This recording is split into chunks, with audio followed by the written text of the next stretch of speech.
All right, we're going to dive ahead into another week of grammar lessons. This one should be short and to the point. We're going to learn about possession, yours, mine, and ours style, and we're going to talk about which one we're talking about, this one or that one. Here we go.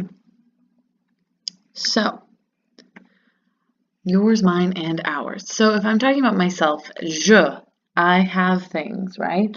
I have my book, mon livre. Or I have my coffee cup, ma tasse. If I have my papers, I have mes feuilles de papier, mes. So that becomes mon, ma, mes. And that changed because of gender and plurality. So if it's masculine, it's mon. If it's feminine, it's ma. And if there are multiple of them, it's mes. And so, same kind of rules apply for tu, ton, ta, and tes, where ton goes with masculine, ta goes with feminine, and tes goes with plural. For il and elle, you've got son, sa, and ses. And this is where it becomes very important to make the distinction that the gender has to do with the object that's being described, not the person who owns it.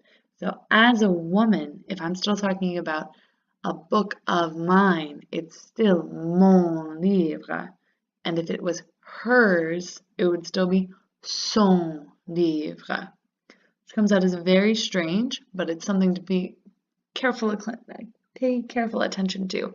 Make sure that your sa and your se and your ton all go with the right gender. You're talking about the gender of the object. Object-centered, not person-centered when you're talking about possession in French. All right, and then we lose a bit of the rules when it comes to the new form. It's just notre, regardless of whether it's feminine or masculine, but if it's plural, it becomes nos. And then for vous, it follows the same pattern as you might expect. You have votre, and then if it's plural, you have vos. And then for il and elle, it's leur. Gotta breathe on that R, it's like an aspirated R. Leur. And then the plural sounds exactly the same, but you have to add that S in your written form, leur.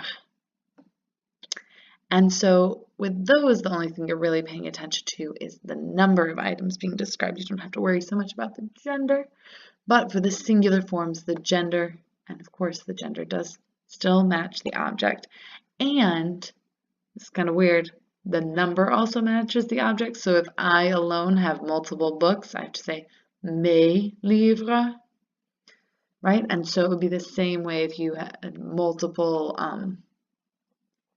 shoes of theirs or something. It's their shoes, right? You have a couple of people and they all have a couple shoes and things like that, right? So it would be leur with the S. But if you only had one person and they had multiple shoes, it would be ses chaussures, regardless. All right, and that is that when it comes to yours, mine, and ours. It's a little complicated, but after you remember to center it on the object, everything else seems to sort itself out. All right.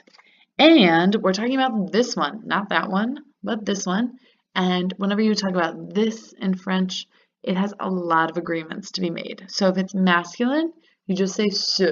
So if we're talking about my laptop, right, it would be ce portable. And if I'm talking about my coffee cup, again, it would be cette tasse, because that's feminine, cette, that double T-E.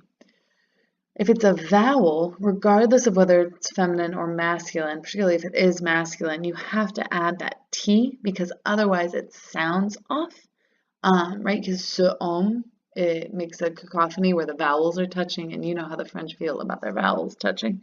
So you have to say cet homme, even though it's masculine, and you do that by not adding the double T, but just adding the singular T to make sure that sound is present.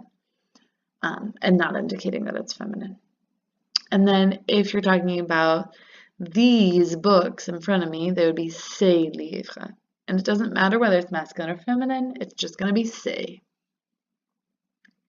And I'm afraid that's all of the grammar that we have for this week. I hope that you have an enjoyable week, and I look forward to seeing you in class.